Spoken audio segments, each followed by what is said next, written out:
नमस्कार दोस्तों, मैं रामेंद्र पाल सिंह और आप देख रहे हैं waste India news channel. Uttar Pradesh जनपद फिरोजाबाद में पंडित दीनदयाल उपाध्याय की जन्म जयंती पर कांता होटल में भाजपा कार्यकर्ताओं द्वारा मन की बात संगोष्ठी आयोजित की गई। इसकी अध्यक्षता वार्ड पार्षद श्रीमती पूर्णा शर्मा ने की। कार्यक्रम की मुख्य अतिथि मेयर नूतन राठौर, मुख्य वक्ता पार्षद बिमला सिंह, के गांधी, नीतू राठौर, कैलाश बाबू ओझा, केशव शंकुवार, पार्षद निहाल सिंह कुशवाहा एवं राम बाबू ओझा आदि उपस्थित रहे। पेश है कार्यक्रम की वीडियो रिपोर्ट।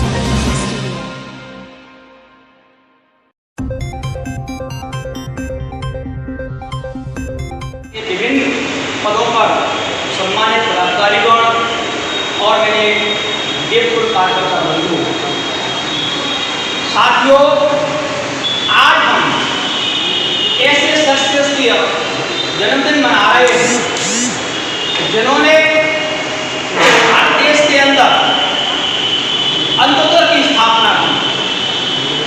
अंत्योदय क्या है? अंत्योदय का मतलब एक निम्न वर्ग से भी नीचे बिल्कुल जमीन पर पड़ा हुआ व्यक्ति, जिनको कभी भी कोई सुविधा न मिली हो, जिनको किसी ने अपने पास न बैठाला हो, जिनको किसी ने अपने साथ खाना न खिलाया हो, ऐसे वर्ग की उत्थान के लिए हमारे जनसंघ के संस्थापक सदस्य पंडित दीनदयाल उपाध्याय जी ने कार्य किया। बंधुओं, पंडित दीनदयाल जी जनसंघ में थे, जिन्होंने जनसंघ की स्थापना की। वही जनसंघ आगे चल करके भारतीय जनता पार्टी का रूप लिया।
उनका ही पंडित दीनदयाल उपाध्याय का सपना था कि निचले जो है उसको बिचौलिया खत्म करके उसको डायरेक्ट सेवा दो।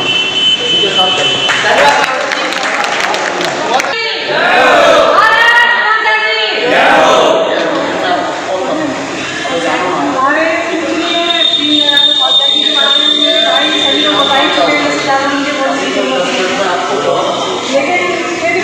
वही पानी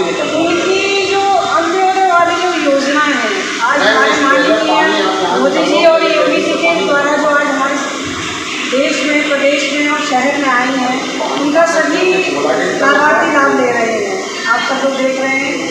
अन्य पार्टियों की अपेक्षा हमारी जो पार्टी है वो ज़मीन से जुड़ के काम करती है हमेशा। और जो ज़मीन पे व्यक्ति होते हैं गरीब तबके के या पिछड़े वर्ग के, उन्हें बहुत ऊपर तक ले जाने का काम होता है। जितनी भी योजनाएं चल रही हैं उन्हीं के लिए चल रही हैं और उन तक पहुँचे, ये हमारा पूर्णतः प्रयास रहता है पार्टी का और हम लोगों का। इसी के साथ मैं अपनी पार्टी को विराम देती हूँ। जय हिंद, जय भारत। कार्यक्रम के क्रम को आगे बढ़ाते हुए मैं हमारे शहर की महापौर मेरी छोटी बहन आदरणीय नूतन राठौड़ जी से निवेदन करूंगा कि वो हम सबको अपने विचारों से अवगत कराएं। नूतन राठौड़ जी। मैं बोलूँगी पंडित दीनदयाल उपाध्याय जी, आप दोनों मुट्ठी बांधकर हाथ उठाकर बोलेंगे अमर रहे अमर। पंडित दीनदयाल उपाध्याय जी, पंडित दीनदयाल उपाध्याय जी, पंडित दीनदयाल उपाध्याय जी। बहुत बहुत धन्यवाद। हम सभी लोगों ने माननीय प्रधानमंत्री जी के मन की बात का सुना। इसी के साथ जो सेवा पखवाड़ा माननीय प्रधानमंत्री जी के जन्मोत्सव से वो कार्यक्रम लगे हैं प्रतिदिन के हिसाब से, इसी कड़ी में आज हमें पंडित दीनदयाल उपाध्याय जी के जन्मोत्सव के अवसर पर संगोष्ठी कर रहे हैं। आज इस कार्यक्रम के जो हमारे संयोजक हैं, हमारे भाई श्री कैलाश ओझा जी, महामंत्री श्री केदारनाथ राठौड़ जी, संयोजक श्रीमती पूनम शर्मा जी, श्रीमती विमला सिंह जी, हमारे पार्षद श्रीमान नेहाल सिंह जी, नीतू सिंह राठौड़ जी और मेरे समक्ष उपस्थित सभी मेरे देशतुल्य कार्यकर्ता, मैं सभी को प्रणाम करती हूँ। सभी वक्ताओं ने अपने वक्तव्य में पंडित दीनदयाल उपाध्याय जी के बारे में कुछ न कुछ कहा। उन्हीं बातों को जोड़ते हुए मैं अपनी बात आपके समक्ष रखूँगी। हमारे देश की आज़ादी से पहले और बाद में, हमारे देश की आज़ादी से पहले और बाद में कई ऐसे महापुरुष हुए जिन्होंने समाज को बदलने का पूरा प्रयास किया। कई ऐसे महापुरुष हुए जिन्होंने खुशी खुशी माँ भारती की सेवा करते हुए मौत को गले से लगा दिया। उन्हीं में से एक है हमारे पंडित दीनदयाल उपाध्याय जी, जिन्होंने केवल देश सेवा और राष्ट्र सेवा को अपना लक्ष्य माना। अगर हम बात करें पंडित दीनदयाल उपाध्याय जी की, यदि आज भारतीय जनता पार्टी खड़ी है तो केवल और केवल पंडित दीनदयाल उपाध्याय जी और श्यामा प्रसाद मुखर्जी जी के नेतृत्व में। यदि हम बात करें पंडित दीनदयाल उपाध्याय जी की, वो एक शिक्षाविद भी थे, वो एक महान चिंतक भी थे, वो एक प्रदेश पथ प्रदर्शक भी थे, वो एक रचनाकार भी थे। उन्होंने कई ऐसी पुस्तकें लिखी जिनसे हमें प्रेरणा मिलती है। पंडित दीनदयाल उपाध्याय जी के अगर जीवन पर हम प्रकाश डालेंगे, मैं छोटा सा एक अपने जो जीवन का एक पक्ष था मैं आपके समक्ष जरूर रखूँगी। पहले का जो सफ़र था, मुझे मेरा पहला कदम जो राजनीति में आया टिकट मिलने से पहले, मेरे पिता ने सबसे पहले एक पुस्तक मेरे हाथ में दी, वो थी पंडित दीनदयाल उपाध्याय जी। जब टिकट नहीं मिला था, टिकट मिलने के लिए हम प्रयास कर रहे, तो जब वो पुस्तक मिली, पापा ने कहा इसको आधे घंटे पढ़ो, पहले पंडित दीनदयाल उपाध्याय जी के बारे में पढ़ो, जिनको मैं पहले इतना नहीं जानती थी। लेकिन जब इस क्षेत्र में प्रवेश करना था तो पापा ने सबसे पहले जो पुस्तक दी वो इनकी थी। और जब मैंने उनकी जीवनी के बारे में पढ़ा, अभी हमारे कई भाइयों ने बताया, जब वो मात्र 2.5 वर्ष के थे तब उनके पिता का देहांत हो गया। पिता के देहांत के बाद जब माँ उन्हें पाल पोस रही थी, 7 वर्ष की आयु में उनकी माँ छोड़कर चली गई। उसके बाद उनके नाना जी ने उन्हें पाला पोसा। कुछ समय बाद उनके नाना जी भी खत्म हो गए। उसके बाद उनका लालन पालन उनके मामा जी ने किया।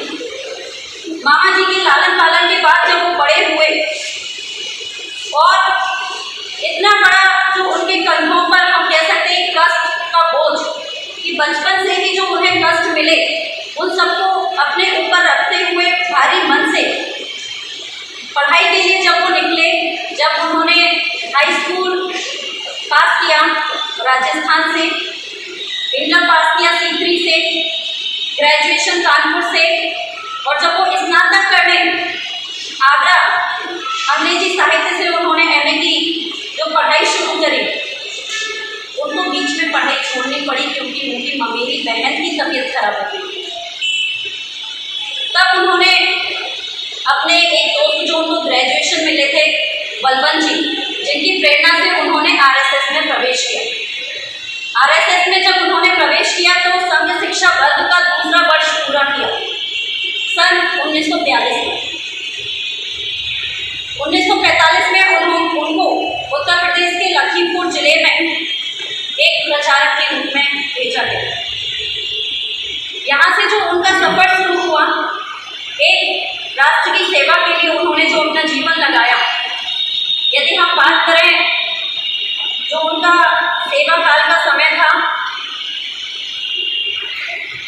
सन 1951 में, सितंबर 1951, श्यामा प्रसाद मुखर्जी जी ने पंडित जवाहरलाल नेहरू की जो सरकार थी उसमें कैबिनेट का अपना जो पद था उसका इस्तीफा दिया और 1951 में एक राजनीतिक सम्मेलन किया। और जो पंडित दीनदयाल उपाध्याय का जो भी अंत्योदय था, वो सबने अपने अपने विचार बता दिए। उनके जो विचार थे वो सब हम जितने भी कार्यकर्ता हैं उन सबके यही विचार हैं, और इसीलिए जो भारतीय जनता पार्टी का काम करता है वो अच्छे मन से काम करता है, जो उसे मालूम है कि इस पार्टी में नीचे तक जो भी काम होगा, कोई भी नेता बन सकता है, किसी को भी टिकट मिल सकती है। ऐसा नहीं है कि यहाँ पर भेदभाव वाली कोई राजनीति नहीं होती है। अंत्योदय अंत तक देखा जाता है कि कौन कहाँ से उठा के ऊपर पहुँच सकते हैं। और आपको पता है हमारे प्रधानमंत्री भी बन सकते हैं, तो आप कार्यकर्ता सब सोच लो कि सब कुछ यानी क्या क्या बन सकते हैं। और कार्यकर्ता इसीलिए हमारे सब खुले मन से काम करते हैं, अन्य पार्टी की तरह से नहीं है कि परिवारवाद चलाते रहे, और जब नहीं हड़िया फूट जाए तो मैं खीर कुत्ता नहीं खाऊंगा। ठीक है, तो इसलिए आप यह मतलब कुत्ता खीर खा रहे, वो नहीं खा रहे हैं, और कुत्ता खीर खा रहे होते तो शायद शिवपाल यादव संग चल रहे होते।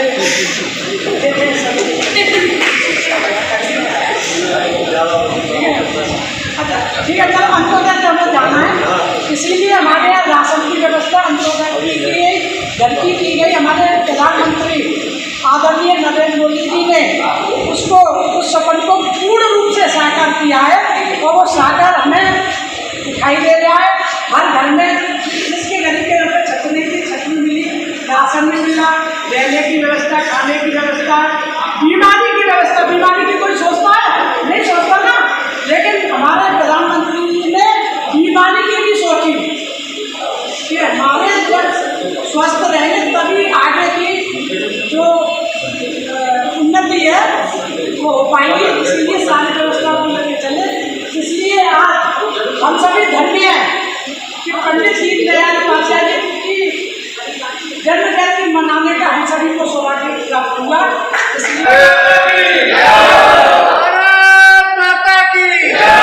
पंडित दीनदयाल उपाध्याय अमर रहे। देश के प्रधानमंत्री नरेंद्र